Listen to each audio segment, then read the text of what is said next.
आप सभी को, पूरे विश्ववासियों को, पूरे भारतवासियों को, पूरे देशवासियों को आज भगवान नारायण और तुलसी जी के विवाह की मंगल में बधाई हो।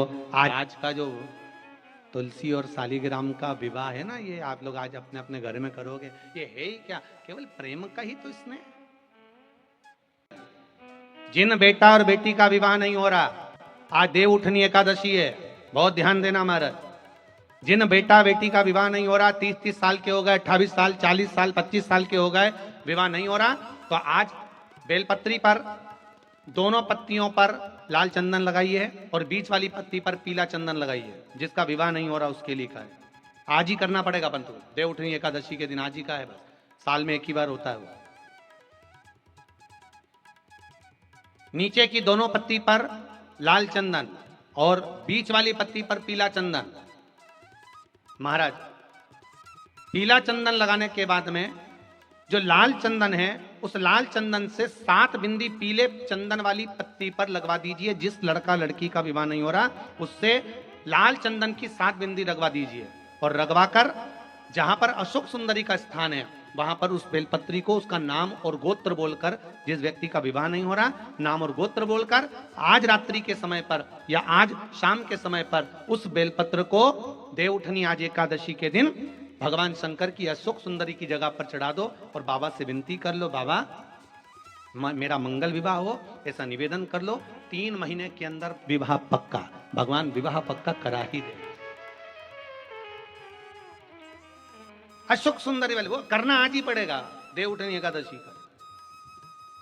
ये प्रयोग बाकी के दिन का नहीं है, केवल देव उठनी एकादशी का प्रयोग। जिसका विवाह नहीं हो, शादी मान लो तुम किसी कार्य के लिए जा रहे हो,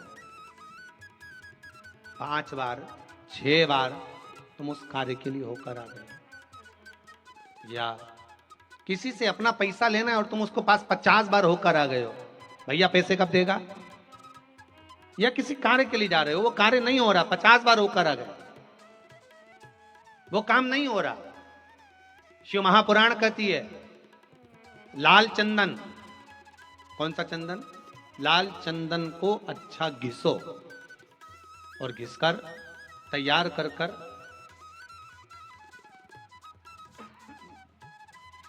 बेलपत्री के ये जो दोनों भाग हैं,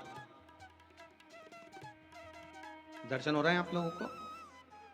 लाल चंदन घिसो और घिसकर बेलपत्री के ये दोनों भाग हैं, दोनों पत्तियां जो नीचे की हैं, इसमें उस चंदन को लगा लीजिए।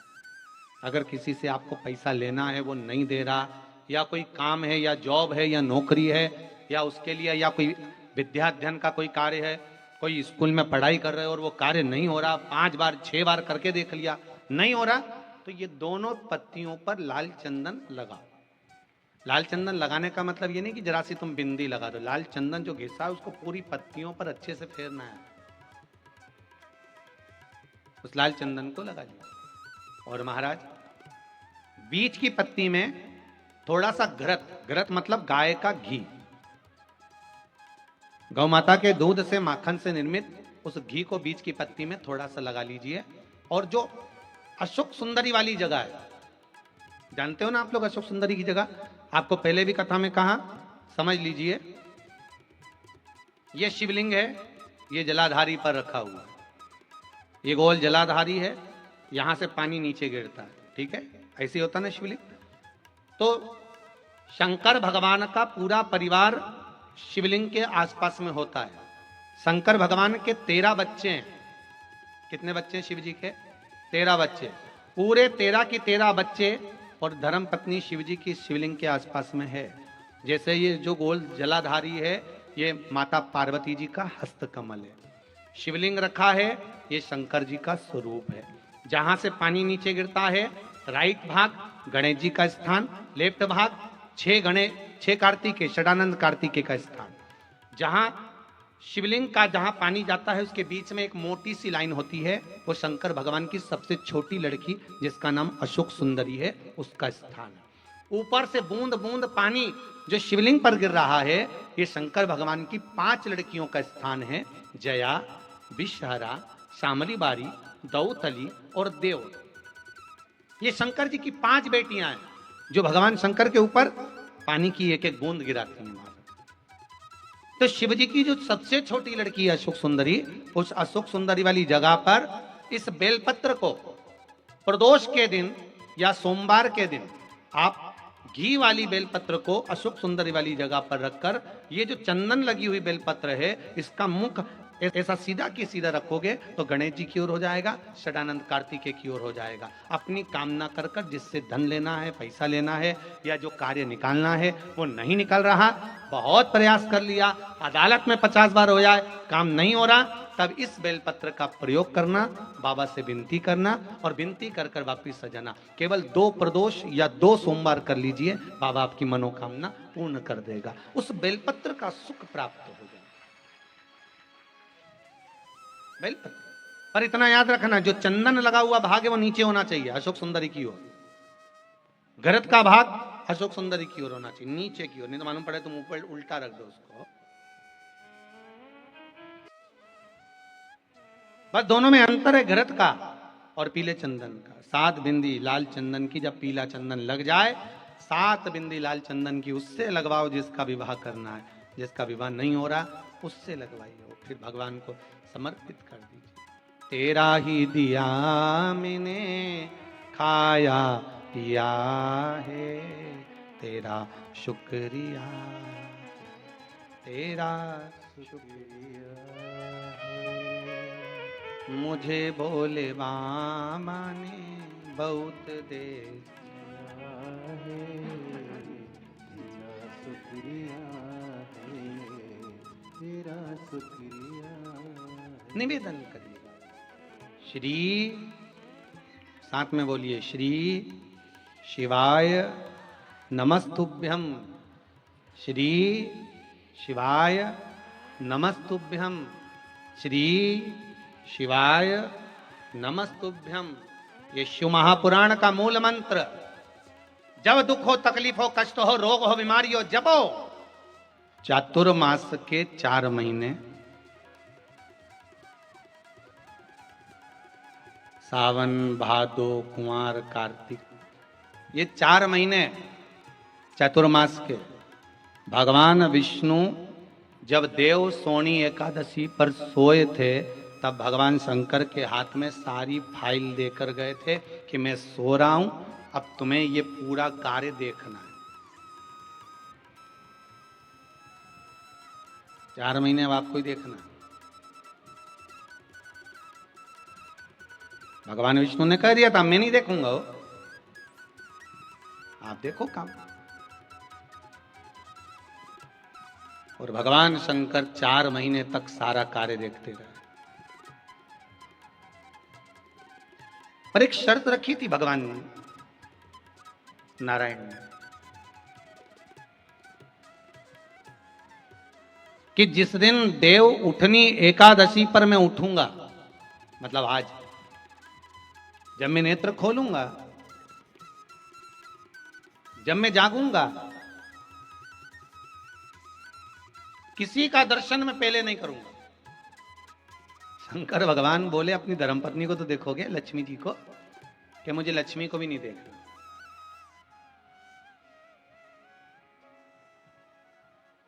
मुझे लक्ष्मी को भी नहीं देखना। फिर मुझे तो केवल अगर दर्शन करना है, सबसे पहले जागते ही अगर दर्शन करना है तो आपका करना। शंकर भगवान ने बोला मेरा दर्शन क्यों?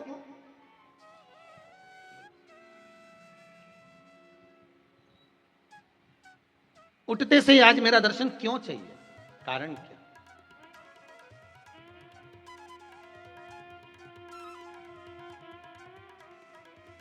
क्या कारण हुआ क्या, ये बता। होता है कभी कभी कोई के मन में ऐसा भाव प्रकट हो जाता है कि आज मैं जब नेत्र खोलूं तो हे भगवान मुझे लक्ष्मी जी का दर्शन हो, कोई के नेत्र खोलूं तो नारायण का दर्शन हो, कोई के नेत्र खोलूं तो गुरु का दर्शन हो, कोई के नेत्र खोलूं तो मेरी माता जी का दर्शन हो, मैं नेत्र खोलूं तो मेरे पिताजी का दर्शन हो, मेरा नेत्र खुले मेरा पुत्र का दर्शन हो। ये हृदय की बात है।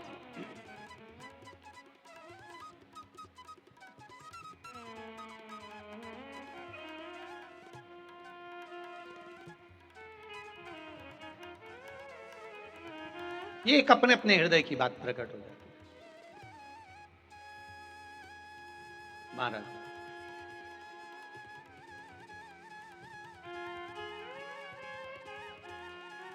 अब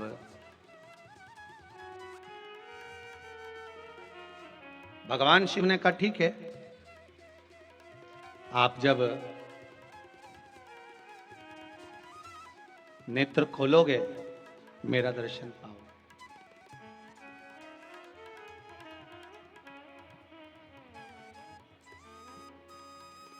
देखिएगा, जो गन्ने की, यहां गन्ना बोलते हैं, ईख बोलते हैं कि शुगर का वो जो भी आप क्या बोलते होगे बिहार में, जिससे शक्कर बनती है, शुगर बनती है, गन्ना, ईख, साटा, साटा भी बोलते हैं उसको, जिसकी झोपड़ी बनाते हो तुलसा जी के ऊपर। कहा मैं स्वयं, शिव कहते हैं,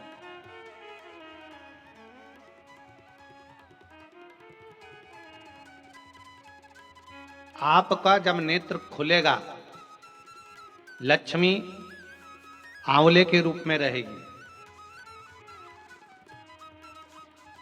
मैं बेर के रूप में रहूंगा। बेर जानते हो, जो शबरी ने राम जी को खिलाया था, बहुत बेर, मैं बेर के रूप में रहूंगा।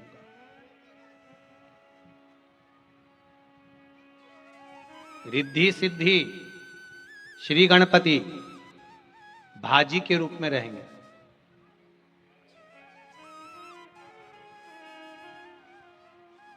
हमारे यहां आज भी गाते हैं, बेर भाजी आंवला उठो देव सांवला, आज भी कहते हैं हमारे। शिवरात्रि के दिन शंकर भगवान को बेर चढ़ाने का बड़ा महत्व है। यहाँ चढ़ाते हैं कि नहीं चढ़ाते? चढ़ाते हैं। शिवरात्रि के दिन बेर चढ़ाने का बड़ा महत्व है। और शिवरात्रि पर चढ़ा हुआ वो बेर उठाकर ले आइए और उस बेर को उठाकर रख लीजिए। मान लो किसी को उदर से जुड़ी हुई जब तकलीफ रहती है, पेट से जुड़ी हुई तकलीफ रहती है, पेट से जुड़ी हुई कोई भी प्रॉब्लम हो, अगर पेट से जुड़ा हुआ कोई भी रोग आपको लग गया और डॉक्टर की दवाई चल रही है, सारी औषधि चल रही है, जो शिवरात्रि पर आपने बेर चढ़ाया है, वो बेर अगर आपके यहां रखा हुआ है, वो बेर उस रोग वाले व्यक्ति को खिला दीजिए। आधे घंटे के अंदर पेट का दर्द, पेट की तकलीफ, पेट का कैसा भी रोग होगा, एकदम आराम लग जाएगा। उस बेर में इतना दम, इतना प्रबलता आ जाती है शंकर को, जो शिवरात्रि के दिन बेर चढ़ाया जाता है।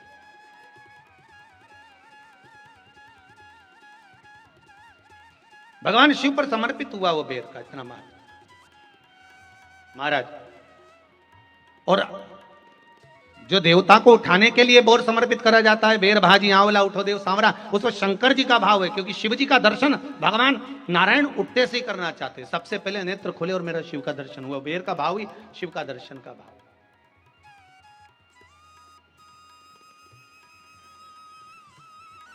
कितनी बड़ी औषधि होगी बेर के अंदर, जरा देखिएगा कि मेरे राम जी शबरी अम्बा के दरवाजे पर पहुंचे। आप लोग भजन में लेते रहते हो, शबरी संवारे रास्ता आएंगे राम जी, मेरा भी धन्य जीवन बनाएंगे राम जी।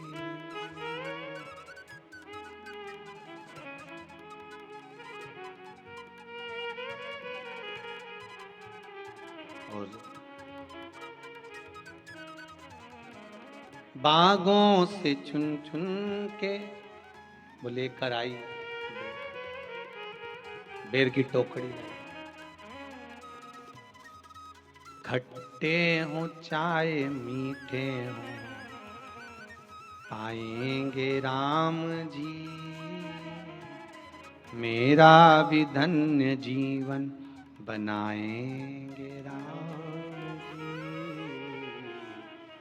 शबरी ने राम जी को बेर दिए, राम जी ने बेर खाया, प्रेम से खाया। याद आया पीछे लक्ष्मण खड़ा है, राम जी ने लक्ष्मण को बेर दिए, ले लक्ष्मण ये बेर खा ले। लक्ष्मण जी ने बेर लिए, लक्ष्मण जी ने बेर को देखा तो वो सबरी अम्बा अपने मुंह से झूठा करके दे रही है। लक्ष्मण जी ने बेर लिया, पास में रख लिया, फिर लिया, फिर रख लिया। सबरी जी राम जी को बेर दे, राम जी लक्ष्मण जी को बेर दे, लक्ष्मण जी वो बेर लेके पीछे फेंकते जाए। उठाए फेंका, उठाया फेंका, उठाया फेंका। अब कोई लक्ष्मण साधारण है? जब भगवान राम विष्णु हैं, लक्ष्मण शेषनाग हैं, शेषनाग अगर कोई चीज फेंकेगा तो क्या पास में फेंकेगी? उठाया फेंका, कोसों दूर जाकर गिरा। और वो बेर तब काम आया जब लक्ष्मण जी को शक्ति लगी, बाण लगा, लक्ष्मण जी मूर्छा होकर जमीन पर पड़े। सुषेण वेद को बुलाया और वेद से बुलाकर पूछा कि लक्ष्मण कैसे उठेगा? तो कहा संजीवनी लेकर आओ। संजीवनी लेने के लिए भेजा। तब संजीवनी लेने के लिए जब श्री हनुमान जी महाराज गए, संजीवनी बूटी जब लेकर आए और लक्ष्मण जी को जो दी, तब राम जी पहचान गए ये संजीवनी कोई दूसरी नहीं है। लक्ष्मण जी को जो बेर खाने को दिया था वो बेर फेंक दिया था, उसी बेर की पत्ती है जिसको निचोड़ निचोड़ कर लक्ष्मण जी को खिलाना पड़ी है। तो राम जी रोते रोते बोले पहले ही खा लेता तो खाना नहीं पड़ती, कोरोना का टीका पहले ही लगवा लेता तो दादा निपटता ही नहीं। लगे तो खाया ही।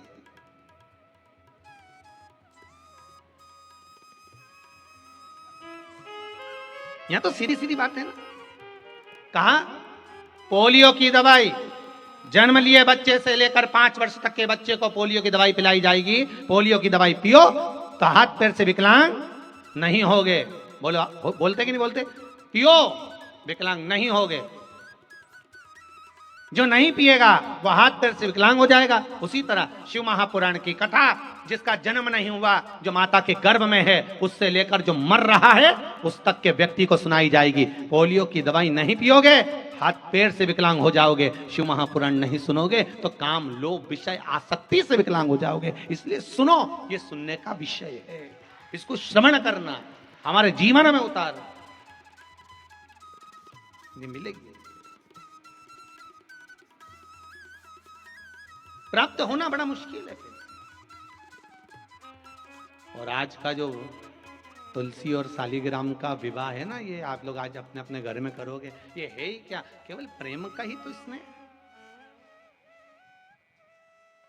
वृंदा के सातित्व को भगवान नारायण ने डिगा दिया। भगवान शिव ने जलंधर को मार दिया। वृंदा ने श्राप दे दिया, नारायण आप मेरे नंदोई होकर मेरे सातित्व को डिगाया है। श्राप देती हूं, पत्थर के हो जाओगे। पत्थर के हो गए आप। भगवान विष्णु की आंख में जल भरा था। भगवान ने कहा वृंदा, पूर्व का जन्म याद कर ले। पूर्व के कई युग निकल गए, हर युग में तूने नारायण को मांगा था। हर युग में तूने नारायण को मांगा है, पर कोई युग में नारायण तुझे प्राप्त नहीं हुए।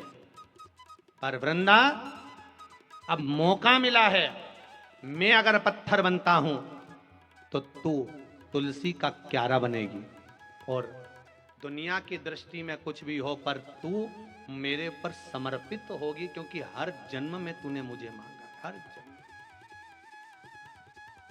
इसलिए भगवान को सबसे ज्यादा प्रिय है ही क्या? तुलसी का दल।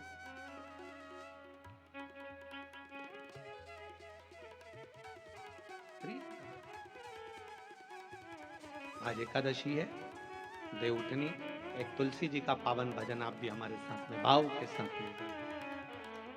मेरे गमले की तुलसाना तोड़ पुजारी, मेरे गमले की तुलसाना तोड़ पुजारी, पत्ते पत्ते पे लिखा है श्याम बिहारी, पत्ते पत्ते पे लिखा है श्याम बिहारी, पत्ते पत्ते पे लिखा लिखा है श्याम बिहारी, पत्ते पत्ते पे लिखा है श्याम बिहारी। मेरे गमले की तुलसाना तोड़ पुजारी, मेरे गमले की तुलसाना तोड़ पुजारी। पत्ते पत्ते पे लिखा है श्याम बिहारी, पत्ते पत्ते पे लिखा है श्याम बिहारी। जय हो।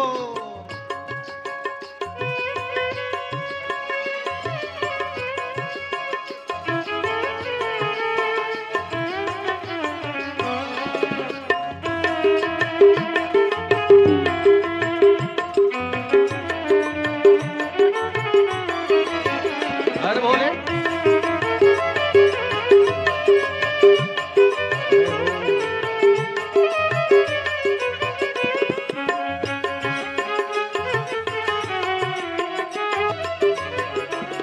ओ तुलसा को देखन राम जी आए, तुलसा को देखने राम जी आए। ओ राम जी आए संग सीता को लाए, राम जी आए संग सीता को लाए। ए सीता को देख झुक गई क्यारी, सीता को देख झुक गए प्यारे। ओ पत्ते पत्ते में लिखा है श्याम बिहारी, पत्ते पत्ते पे लिखा है श्याम। ओ पत्ते पत्ते पे लिखा है श्याम बिहारी, पत्ते पत्ते पे लिखा है श्याम बिहारी। मेरे गमले की तुलसाना तोड़ पुजारी, मेरे गमले की तुलसाना तोड़ पुजारी। ओ पत्ते पत्ते पे लिखा है श्याम बिहारी, पत्ते पत्ते पे लिखा है श्याम बिहारी। हो।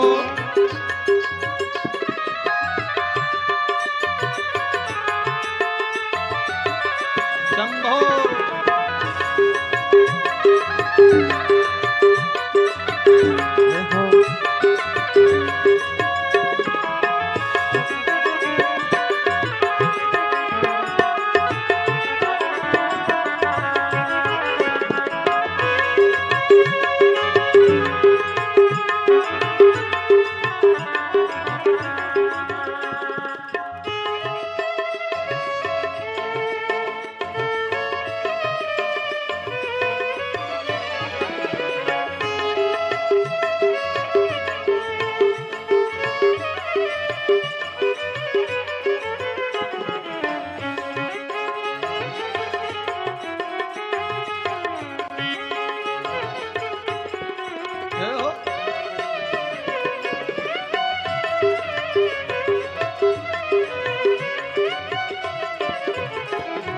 तुलसा को देखन ब्रह्मा जी आए, तुलसा को देखने ब्रह्मा जी आए। ओ ब्रह्मा जी आए संग ब्रह्माणी को लाए, ब्रह्मा जी आए संग ब्रह्माणी को लाए। ओ ब्रह्माणी को देख झुक गई क्यारी, ब्रह्माणी को देख झुक गई क्यारी। पत्ते पत्ते पे लिखा है श्याम बिहारी, पत्ते पत्ते पे लिखा है श्याम बिहारी। ओ पत्ते पत्ते पे लिखा है श्याम बिहारी, पत्ते पत्ते पे लिखा है श्याम बिहारी। मेरे गमले की तुलसाना तोड़ पुजारी, मेरे गमले की तुलसाना तोड़ पुजारी। ओ मेरे गमले की तुलसाना तोड़ पुजारी, मेरे गमले की तुलसाना तोड़ पुजारी। ओ पत्ते पत्ते पे लिखा है श्याम बिहारी, पत्ते पत्ते पे लिखा है श्याम बिहारी। ओ पत्ते पत्ते पे लिखा है श्याम बिहारी, पत्ते पत्ते पे लिखा है श्याम बिहारी। ओ पत्ते पत्ते पे लिखा है श्याम बिहारी, पत्ते पत्ते पत्ते पत्ते पे लिखा है श्याम बिहारी, पत्ते पत्ते पे लिखा है श्याम। हर हर भगवान देवति देव महादेव की प्रियता माँ सती माँ पार्वती, उसी तरह नारायण की प्रियता माँ लक्ष्मी और तुलसी महारानी प्रियता।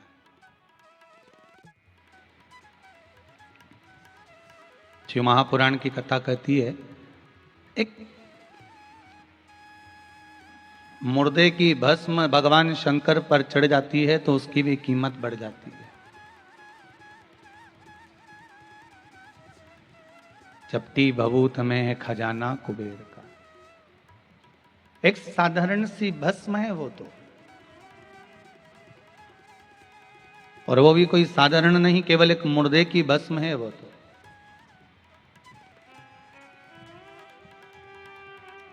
पर वो मुर्दे की भस्म की भी कीमत बढ़ गई जब भगवान देवाधिदेव महादेव को वो समर्पित हो गए। महापुराण की कथा कहती है, बाबा देवाधिदेव महादेव का चरित्र कहता है, शिव महापुराण वर्णन करती है, जब हम भगवान शंकर को कोई वस्तु समर्पित करते हैं तो उसका स्पर्श, शिवलिंग का स्पर्श, शंकर के रूप का स्पर्श, शंकर के स्वरूप का स्पर्श हमारे इन हाथों से, इस शरीर के द्वारा हो जाता है। और जब इन हाथों से भगवान शंकर के स्वरूप का स्पर्श हो जाता है तो विचार करिएगा कि वस्तु एक साधारण सी राख भस्म भी करोड़ों की हो जाती है, तो हम तो सांसारिक जीव जब भगवान के स्वरूप का स्पर्श करेंगे तो क्या हमको सुख का अनुभव नहीं होगा? क्या हमको सुख का भान नहीं होगा?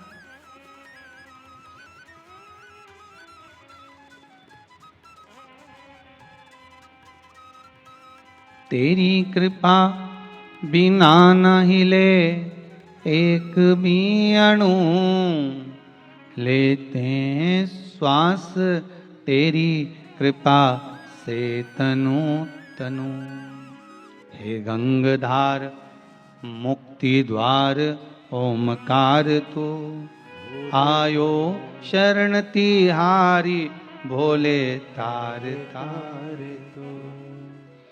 बखान क्या करूं मैं राखों के ढेर का, बखान क्या करूं मैं राखों के ढेर का। चपटी भभूत में है खजाना कुबेर का। बाबा, आपके तन पर अगर भस्म भी चढ़ी है तो वो एक कुबेर का खजाना बना देती है, वो कुबेर का एक खजाना निर्मित कर देती है, कुबेर के खजाने का वर्णन प्रखर कर देती है। एक साधारण सी भस्म की भी कीमत बढ़ जाती है। एक साधारण सी भस्म की भी कीमत आप बढ़ा देते। महाराज, शिव महापुराण की कथा कहती है, शंकर के मंदिर प्रतिदिन जाइए, रोज।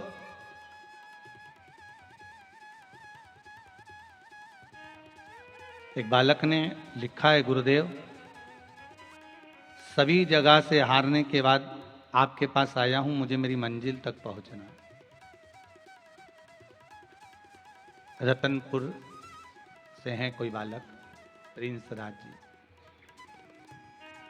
जिन्होंने लिखा है कि मेरी मंजिल तक मुझे पहुंचना है। तो मेरा बालक से यही निवेदन रहेगा कि आपको अगर, और केवल एक ही बालक से नहीं, हम तो सबसे एक ही बात कहेंगे, सारे बालकों से एक ही बात कहेंगे, सबसे एक ही बात का निवेदन करेंगे कि आपको भी अगर आपकी मंजिल तक पहुंचना है, आपको भी अगर आपकी मंजिल तक जाना है तो भगवान शंकर की शरणागति लेना बहुत जरूरी है।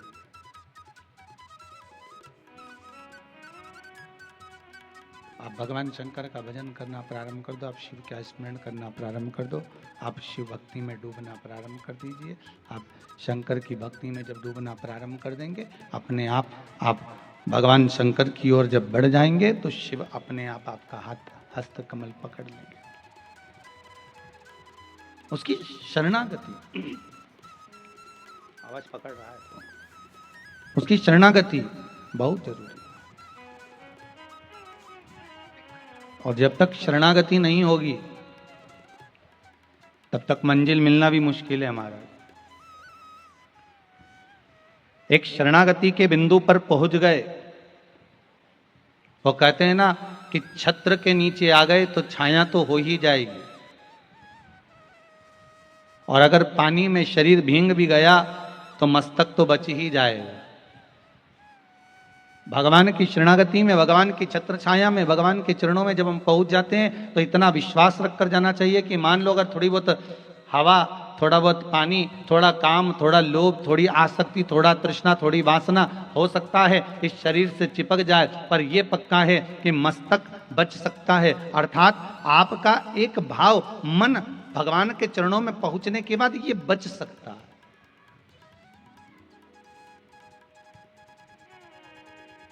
इसको स्थिर रखने के लिए भगवान की शरणागति जरूरी है।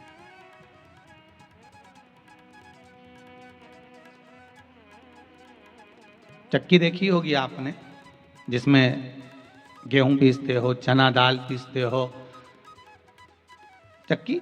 और आज के जमाने में घर में भले नहीं हो, परंतु बाजार में तो लोग पिसवाते हैं। पर चक्की का एक नियम होता है, दो पार्ट उसमें होते हैं, दोनों पार्ट एक साथ घूमते हैं क्या? जम के तो बोलो, घूमते हैं क्या? नहीं, पार्ट एक घूमता है, एक स्थिर होता है। पार्ट एक जगह पर जमा हुआ है, एक जगह स्थिर है, एक पार्ट घूम रहा है, बस एक पार्ट चल रहा है।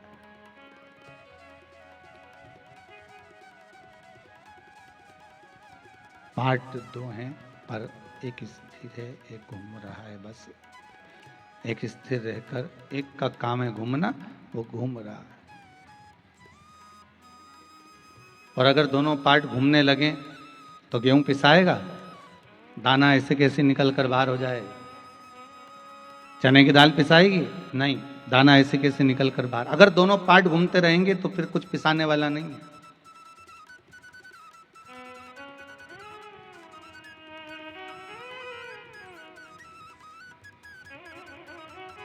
एक स्थिर करना पड़ेगा, तब एक घूमता रहेगा। और एक स्थिर करने के बाद जब एक घूमेगा तब जाकर कहीं जाकर कुछ पिसाएगा। शिव महापुराण की कथा यही कहती है कि मन को परमात्मा के चरणों में स्थिर रख लीजिए। जब मन को परमात्मा के चरणों में स्थिर रखोगे, फिर ये शरीर भले कहीं पर भी घूमे, ये शरीर फिर भले कहीं पर भी जाए, उससे कोई मतलब नहीं पड़ता। शरीर फिर कितना भी घूमे, मन स्थिर होना चाहिए। इसलिए बार बार संतों ने एक बात कही, ये मन बड़ा चंचल है, कैसे तेरा भजन करूं, जितना तेरा भजन करूं उतना ही मचलता है। इसको जितना सत्संग में लगाते हैं, ये सत्संग में जाने के बाद फिर मचल जाता है। थोड़ी देर तो कथा में बैठता है, थोड़ी देर कथा में से मन हट जाता है, थोड़ी देर भजन में मन लगेगा, थोड़ी देर बाद भजन में से मन हट जाएगा, थोड़ी देर तक भोजन बनाने में मन लगता है, फिर भोजन में से मन हट जाता है। आपका मन करता है कि मैं थोड़ा सा पुआ बना लूं, ठेहुआ बना लूं, थोड़ा सा मैं कुछ सामग्री तैयार कर लूं, थोड़ा सा भजिया बना लूं, थोड़ा सा भुजिया तैयार कर लूं। आपने थोड़ा बहुत बनाया, वहां तक तो ठीक है, पर थोड़ा बनाने के बाद आप जैसे ही थोड़ा ज्यादा बनाने का प्रयास करते हो तो मन वहां से चला जाता है, मन उच्चिष्ट हो जाता है। आप भले गुजिया बना लो, पापड़ बना लो, पपड़ी बना लो, बड़ी तोड़ लो, तुम्हारा मन थोड़ी देर तक तो स्थिर रहेगा, फिर थोड़ी देर बाद तो उच्चिष्ट हो जाएगा।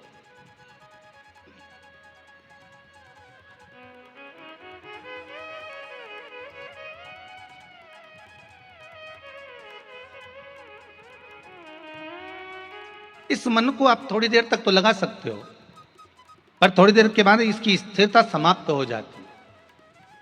पर शिव महापुराण की कथा कहती है कि अगर स्थिरता एक बार हो गई, मन को अगर आपने स्थिर कर लिया, इस मन को थोड़ा सा मारना पड़ेगा, इस मन को थोड़ा सा खुदाना पड़ेगा और ले जाकर भगवान के चरणारविंद में सौंपना पड़ेगा।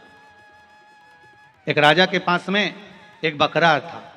राजा ने अपने सिंहासन पर बैठकर कह दिया, जो इस बकरे को संतुष्ट कर देगा, इस बकरे को जो संतुष्ट कर देगा, उसको मुंह मांगा धन दिया जाएगा, उसको मुंह मांगा धन प्रदान किया जाएगा, सोने की मोहरें दी जाएगी, उसको गाड़ी बंगला जमीन जायदाद सब प्रदान किया जाएगा। जो इस बकरे को संतुष्ट कर देगा, जो इस बकरे को संतुष्ट कर दे, बस उसका मन एक बार संतुष्ट हो गया, उसको सुख का सुख प्रदान कर दिया जाएगा।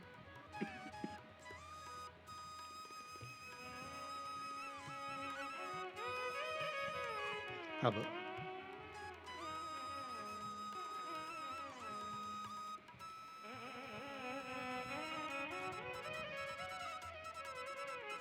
विचार करिएगा जरा, सोने की मोहरें मिल रही हो,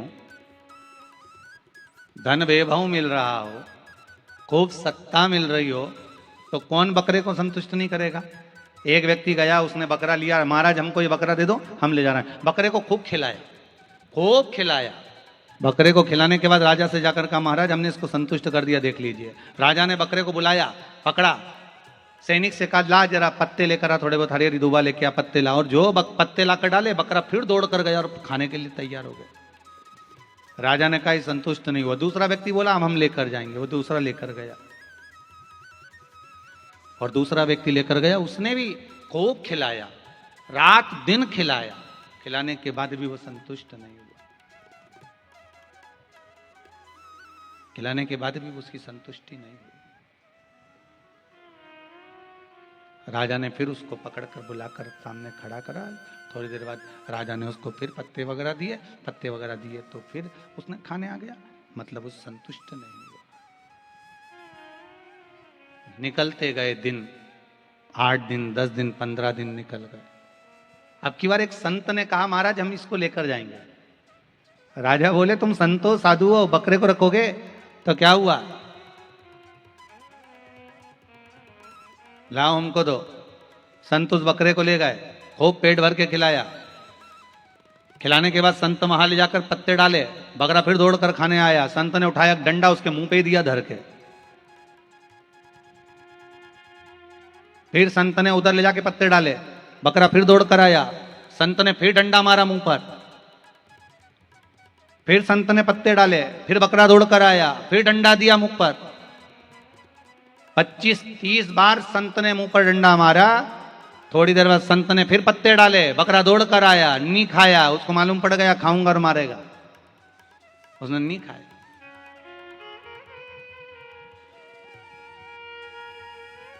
संत राजा के पास पहुंचे, महाराज मैंने ये बकरा संतुष्ट कर दिया, ये बकरा मैंने संतुष्ट कर दिया, देख लीजिए आप। राजा ने कहा, सैनिक से जाओ जरा पत्ते लेकर आओ। पत्ते लेकर आए, बकरे के सामने डाले, बकरा दौड़ कर आया, खाने ही वाला था और इसको याद आ गया खाऊंगा और डंडा पड़ेगा। बकरा वापिस पीछे हट गया। राजा ने संत के चरण पकड़ लिए, गुरुदेव ये बताओ कि इस बकरे को कोई संतुष्ट नहीं कर पाया, आपने कैसे कर दिया? राजन, संत कहते हैं, महाराज इस बकरे को संतुष्ट करने के लिए मैंने डंडा रखा है, ये जब जब खाता था तब तब इसके मुंह पे मारता था, इसने खाना ही छोड़ दिया। राजा कहता है, बड़ी गजब काम करा। संत कहते हैं, महाराज बस ये मन रूपी बकरा भी ऐसा ही है, कोई भी चीज देखता है वहां लपक जाता है, कुछ भी वस्तु देखी वहां चले जाता है। बस इसको शिव महापुराण का जब डंडा पड़ता रहता है, सत्संग का डंडा पड़ता रहता है, कथा कीर्तन का डंडा पड़ता रहता है, तो ये मन सीधा चलता रहता है। अगर इससे सत्संग नहीं मिलेगा तो ये फिर भटक जाए। ये मन बड़ा विचित्र।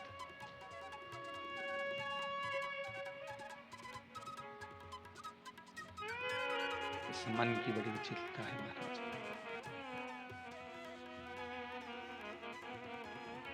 ये मन बड़ा चंचल है, कैसे तेरा भजन करूं, जितना तेरा भजन करूं उतना ही मचलता है, उतना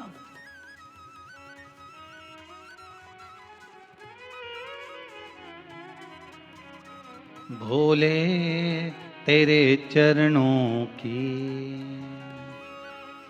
घर धूल जो मिल जाए, भोले तेरे चरणों की घर धूल जो मिल जाए, सच कहता हूँ भोले। आवाज खींच कर बोलना पड़ रहा है, इसको देखो सेट करो जरा, बहुत खींच के बोलना पड़ रहा है। सच कहता हूँ भोले, तकदीर बदल जाए, भोले तेरे चरणों की घर धूल जो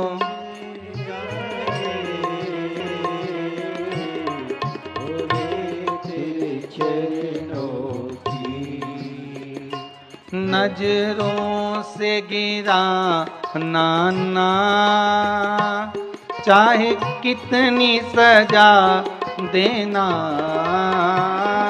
नजरों से गिरा शंभो भोले, चाहे जितनी सजा आज एकादशी है, देव उठनी भाव से कीर्तन करिए। कहते हैं देव उठनी एकादशी पर जितना शंकर का नाम लिया जाता है, क्योंकि मेरे भगवान नारायण जब शयन से उठते हैं आज सबसे पहले शंकर का ही दर्शन करते हैं मेरे भगवान विष्णु। आंवले के पेड़ के नीचे उठते से ही सबसे पहले शिव जी का दर्शन करते हैं। इसलिए जो झोपड़ी बनाई जाती है गन्ने की, उस झोपड़ी में तुलसी के क्यारे के साथ आंवला रखा जाता है। बेर भाजी आंवला उठो देव सांवरा। नजरों से गिरा नाना चाहे जितनी सजा देना, नजरों से गिरा नाना चाहे कितनी सजा देना, नजरों से जो गिर जाए,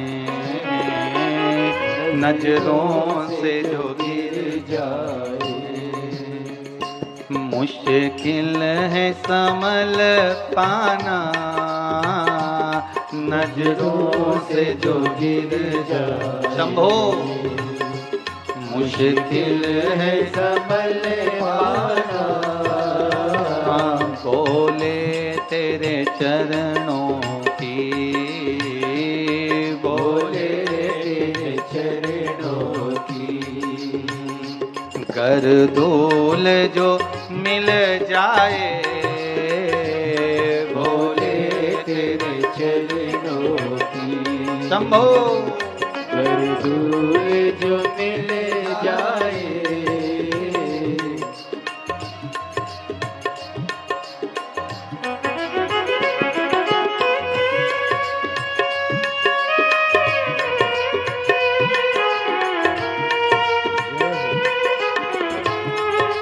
बोले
बस एक तमन्ना है, भोले इस जीवन की, शंभो बस एक तमन्ना है, भोले इस जीवन की बस एक तमन्ना है, भोले इस जीवन की बस एक तमन्ना है, तुम सामने हो मेरे, तुम सामने हो मेरे, मेरा दम ही निकल जाए, तुम सामने हो मेरा दम ही निकल जाए, भोले तेरे चरणों की, भोले तेरे चरणों की, कर डोल जो मिल जाए, भोले तेरे चरणों की, कर डोल जो मिल जाए, सच कहता हूँ भोले, सच कहता हूँ भोले। तकदीर बदल जाए, सच कहता हूँ भोले, तकदीर बदल जाए। हे भगवान है त्रिकालदर्शी कैलाशी, यह भाग्य जब बदलेगा जब आपके चरण की रज मुझे प्राप्त हो।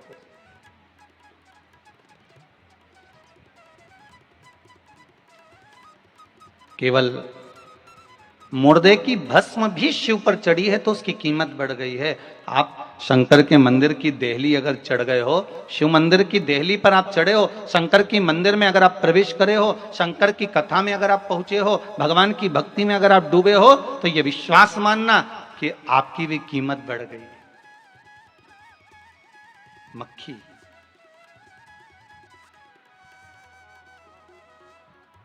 एक मक्खी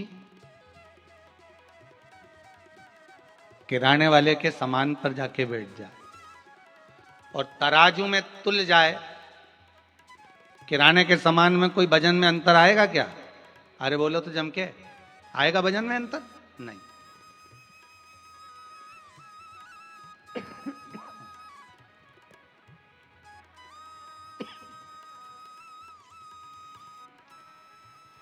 वही मक्खी सब्जी के सामान पर जाकर बैठ जाए, सब्जी पर, उसके वजन में कोई अंतर आएगा, उसकी कोई कीमत बढ़ेगी? नहीं। और वही मक्खी जिस पे सोना तोला जा रहा है, सुनार सोना तोल रहा हो, उस पलड़े पर मक्खी जाकर बैठ जाए तो मक्खी की कीमत 10,000 रुपये हो जाए। बोलो सही है कि गलत है?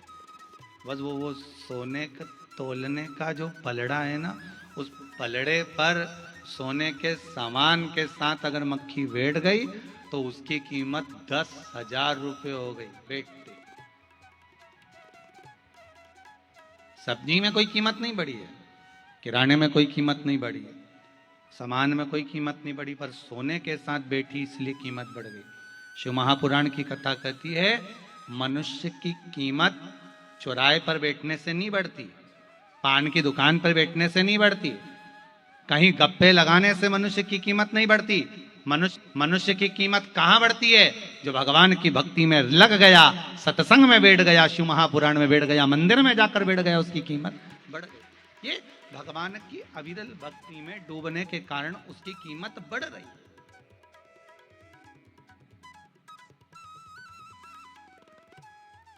भक्ति के बल पर कीमत बढ़ गई। आप भजन करते रहे, कीमत बढ़ती गई।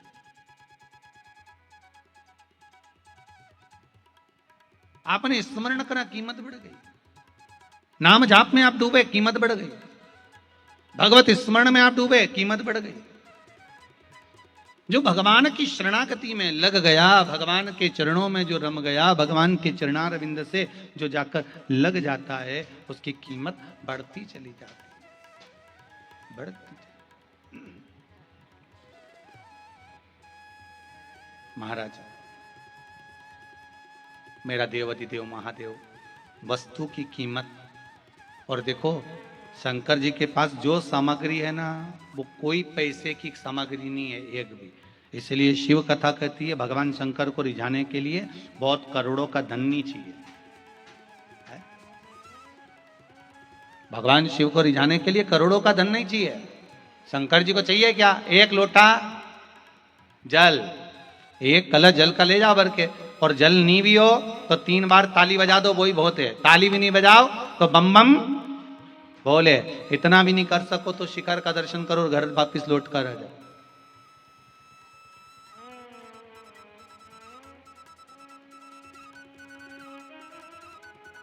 उनको चाहिए क्या? उसने तो खुद अपने पास में कुछ भी नहीं रखा। जैसे ही सृष्टि का खंड प्रारंभ हुआ, सृष्टि का प्रकरण प्रारंभ हुआ, सृष्टि को बढ़ाते हुए सबसे पहले भगवान ने भगवान शंकर ने ब्रह्मा जी को सबसे पहले दिए तो वेद और पुराण दे दिए, ले उठाओ ये वेद, ये तुम्हारे। वेदों का अधिकार किसको दे दिया? ब्रह्मदेव का। ए ब्रह्मदेव, तुम्हें वेदों का अधिकार है, ले ये वेद तुम्हारे पास में रखो। ब्रह्मा जी वेद अपने पास में रखे।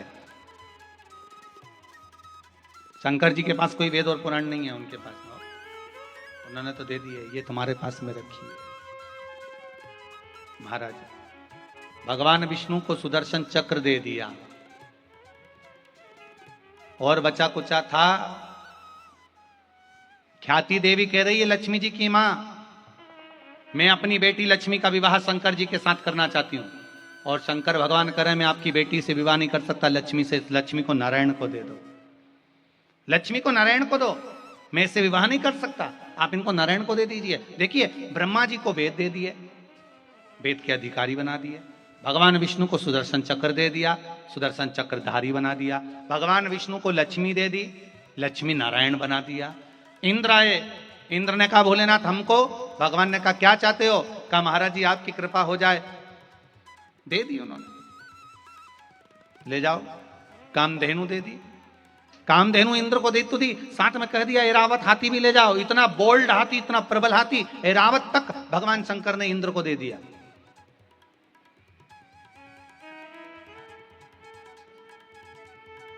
और शिव जी ने अपने पास क्या रखा? तो कहे अभी तो और बचा है, दे दूं जरा और, फिर बाद में सोचूंगा अपने पास क्या रखना। आज के जमाने में व्यक्ति प्रसाद बांटने भी खड़ा होता है ना, तो पहले ये सोचता है कि अपनी पत्नी के लिए थोड़ा सा बचा के रख लूं। आज के जमाने में व्यक्ति अगर प्रसाद बांटने भी खड़ा हो तो पहले अपनी सोचे कि मैं अपने लिए रख लूं। हो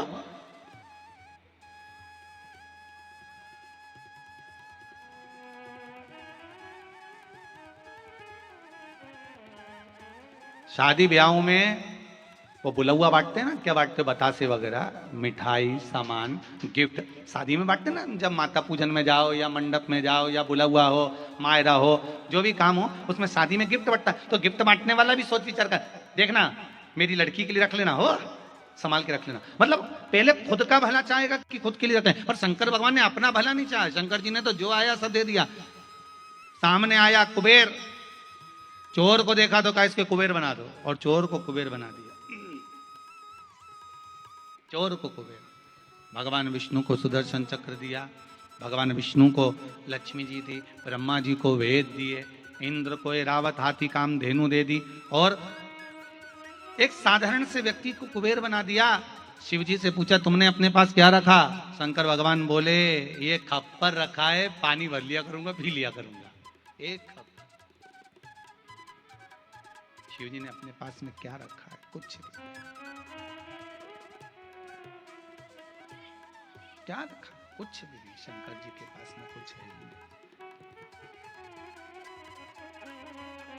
वो कहे ना, रावण को बाबा तूने लंका दिया, भस्मासुर को तूने कंकण दिया, उसी ने तेरा पीछा किया रे भोले बाबा, उसी ने तेरा पीछा किया रे शंभू बाबा, भोले बाबा शंभू बाबा, बम बम भोले शंकर, गले में नाग भयंकर। सब दे दिया उन्होंने, अपने पास कुछ रखा ही नहीं। सारी दुनिया का जो वस्तु का सामान था, तुम्हारे काम का तुम ले लो, तुम्हारे काम का तुम ले लो, तुम्हारे काम का तुम ले लो। शिव जी के पास क्या रखा? शंकर जी कहते हैं मेरे पास में केवल एक ही चीज रखी है। वो क्या है? तो के भगवान का नाम रखा है। नाम में जपता हूं, उसमें मुझे सुख का अनुभव होता है। मैंने नाम अपने पास में रख लिया। इसलिए शायद तुलसीदास जी ने भी लिख दिया महाराज कि कलयुग केवल नाम आधारा, सुमर सुमर नर उतरही पारा। कि नाम की आधारशिला रख लीजिए। नाम की आधारशिला का जो सुख है वो सुख कहीं नहीं हो सकता।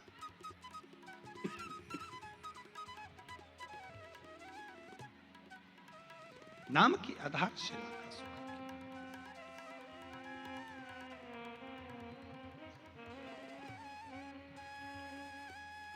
किसी भी रूप में जपो, आप चाहे राम कहो, आप चाहे कृष्ण कहो, आप चाहे शिव कहो, आप चाहे भवानी कहो, आप चाहे दत्त कहो, आप चाहे नारायण कहो, किसी भी रूप में जपो, कैसे भी भजो, पर भजो। एक जगह पर आग जल रही है, अग्नि जल रही है, वहां पर आपका एक बैग, एक कपड़ा उस अग्नि में गिर गया, जलेगा कि नहीं जलेगा? जम के तो बोलो, जल जाएगा ना। अब किसी ने वहां पर बैठ के मंत्र तो बोला ही नहीं कि रुपट्टा स्वाहा, कोई बोला गमछा स्वाहा, कोई बोला बेग स्वाहा, कोई मंत्र बोला क्या? जम के तो बोलो, बोला कोई नहीं बोला। तो भी वो अग्नि में गिरा, गिरने के बाद जला कि नहीं जला? अब किसी ने ना तो स्तुति करी, ना किसी ने मंत्र पढ़ा, ना किसी ने आवाहन करा, ना किसी ने स्वाहा बोला, इसके बाद भी वो बेग जल गया, उसके बाद भी वो दुपट्टा, उसके बाद भी वो दुपट्टा जल गया, उसके बाद भी वो सामान जल गया, उसके बाद भी वो बेग जल गया। कोई स्वाहा नहीं बोला, किसी ने मंत्र नहीं पढ़े, किसी ने निवेदन नहीं करा अग्नि देवता को, पर अग्नि में वो गया, रुपट्टा गया, बेग गया, सामान गया और वो जल गया। उसको किसी ने नहीं कहा कि ये बेग स्वाहा की रुपट्टा स्वाहा, या मंत्र पढ़े हो, किसी ने स्तुति करी हो, उसे कोई मतलब नहीं।